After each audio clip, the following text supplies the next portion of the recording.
30 अप्रैल है और दिन गुरुवार का है। बिहार के मुख्यमंत्री सम्राट चौधरी ने आईएएस और आईपीएस पदाधिकारी के साथ एक अहम बैठक की है पटना में। मुख्यमंत्री के पदभार ग्रहण करने के बाद सम्राट चौधरी कई गंभीर बिंदुओं को लेकर मुख्य सचिव और कुछ अपने निजी पदाधिकारियों के साथ कई गंभीर बिंदुओं पर बिहार के हित में अपराध नियंत्रण और कैसे बिहार में विकास बेहतर तरीके से हो, फाइल का काम तेजी से हो, इसके लिए एक बड़ी और एक अहम बैठक की है।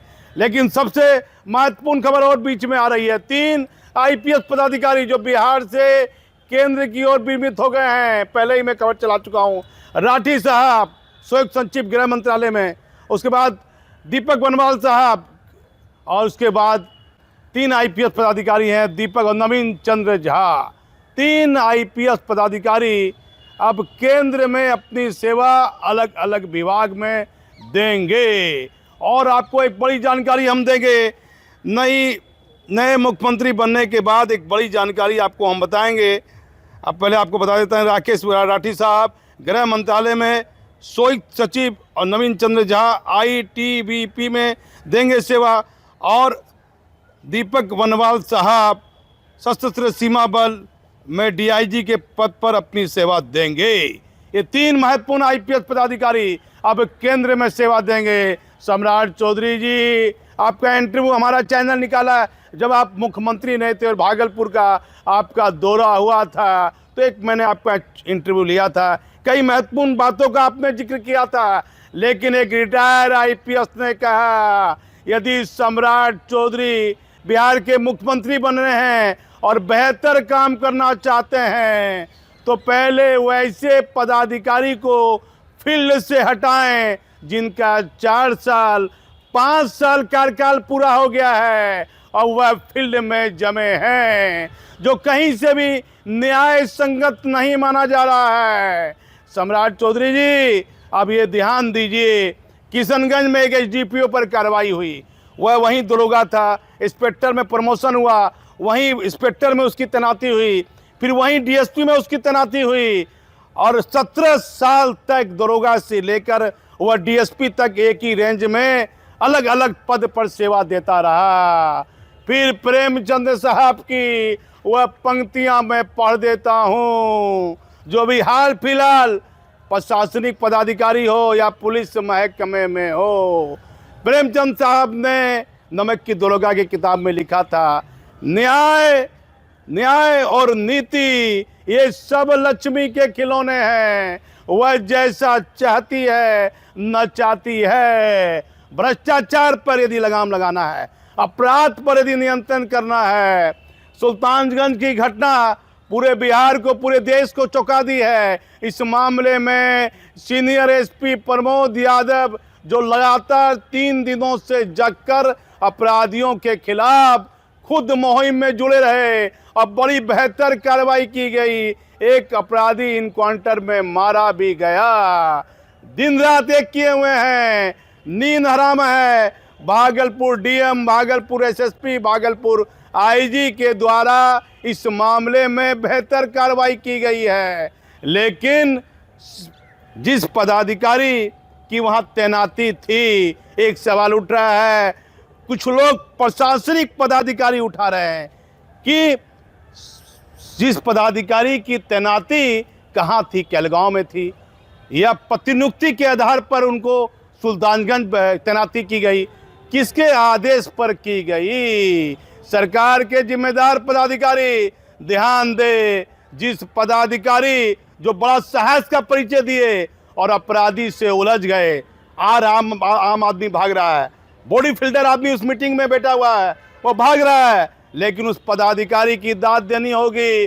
साहस का परिचय दिया और अपराधियों से उलझ गए और वीर गति को वो चले गए। लेकिन छोटा छोटा बच्चा है, 25 लाख का मुआवजा बेहतर नहीं है, 1 करोड़ होना चाहिए। यदि मुख्यमंत्री सम्राट चौधरी है तो 1 करोड़ का मुआवजा मृतक के परिवार को मिलना चाहिए।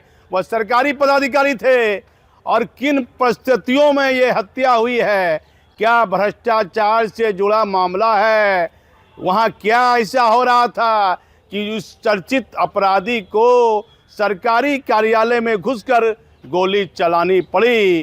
कई अहम सवाल हैं, लेकिन पुलिस की कार्रवाई बेहतर बताई जा रही है। हमारे पास बड़ी महत्वपूर्ण जानकारी है। सम्राट चौधरी जी मुख्यमंत्री का पदभार ग्रहण किए हैं और देश के प्रधानमंत्री तो बंगाल के चुनाव में व्यस्त हैं, बंगाल के चुनाव में। लेकिन यदि पर्दे के पीछे की सच्चाई पर गौर करें तो मुख्यमंत्री सम्राट चौधरी जी का पहला क्या कार्य होगा। केंद्र की नज़र है, जांच एजेंसियों की नज़र है कि सम्राट चौधरी के द्वारा, माननीय मुख्यमंत्री के द्वारा क्या क्या काम बिहार में किए जाएंगे, किस किस बिंदु पर महत्वपूर्ण निर्णय लिए जाएंगे। यदि भ्रष्टाचार पर रोक लगाना है तो मालूम कीजिए, प्रतिनियुक्ति के आधार पर प्रशासनिक हो या पुलिस हो या 4 साल 5 साल से किस किस पदाधिकारी की तैनाती फील्ड में है, क्या न्याय संगत है। 3 साल बहुत हो गया, कोई ज़रूरी नहीं। अब तो चुनाव बिहार में 4 साल 5 साल के बाद चुनाव है, चाहे लोकसभा चुनाव हो या विधानसभा चुनाव हो। सम्राट चौधरी जी, जब तक ऐसे भ्रष्ट पदाधिकारी को चिन्हित नहीं कीजिएगा। आपने सीके अनिल साहब को हटाया, मेरा लंबा समय है पत्रकारिता का, 1991 बैच के IPS हैं सीके अनिल। उनकी ईमानदारी पर सवाल नहीं खड़ा किया जा सकता है। सीके अनिल साहब को हटाना मुख्यमंत्री का निर्णय हो सकता है, लेकिन क्या सरकार के हित में वह निर्णय जाएगा। सीके अनिल, जिसकी अपनी पूरी नौकरी के दौरान, पूरे कैरियर के दौरान, सीके अनिल साहब को मैं व्यक्तिगत जानता हूं। उनकी मैडम है 1990 बैच की IPS पदाधिकारी शोभा ओहटकर। ईमानदारी और काम करने का जो जज्बा दोनों में है, पति पत्नी के बीच, बहुत बेहतर माना जाता है। भले ही सीके अनिल साहब के पास कोई राजनीतिक पॉलिटिकल पैरवी नहीं है और वह उस पद से हटाए गए, और जहां तैनाती की गई है वहां बताया जाता है कोई काम नहीं है। तो सीके अनिल साहब जैसे IAS पदाधिकारी को कोई वैसे विभाग में देना चाहिए जहां भ्रष्टाचार कम से कम हो सके। भ्रष्टाचार हो ही नहीं, जहां ज़्यादा भ्रष्टाचार की चर्चा होती है तो वहां सीके अनिल साहब को जिम्मेदारी दी जा सकती है। तो सम्राट चौधरी साहब की पहली बैठक हुई है, सभी पदाधिकारी उस बैठक में मौजूद हैं। लेकिन सम्राट चौधरी जी, आपके आसपास जो पूर्व मुख्यमंत्री नीतीश कुमार के साथ एक व्यक्ति चर्चा में है, लगातार पद से हटने के बाद भी आज भी विभाग में है, सरकार के साथ साथ है, उसकी बड़ी चर्चा होती है। उस पर भी आप ध्यान दीजिए। सच देखना है तो बिहार में आप नौरंगी की रिपोर्ट देखते रहिए, बड़ा महत्वपूर्ण खुलासा हम करेंगे। एक IAS और एक IPS पदाधिकारी के बारे में, कहां तैनाती होगी और आखिर वह क्या केंद्र में तैनात हैं, क्या बिहार में उनको कोई बड़ी जिम्मेदारी दी जाएगी, इसका जल्द खुलासा करेंगे। मैं भागलपुर से दीपक नौरंगी।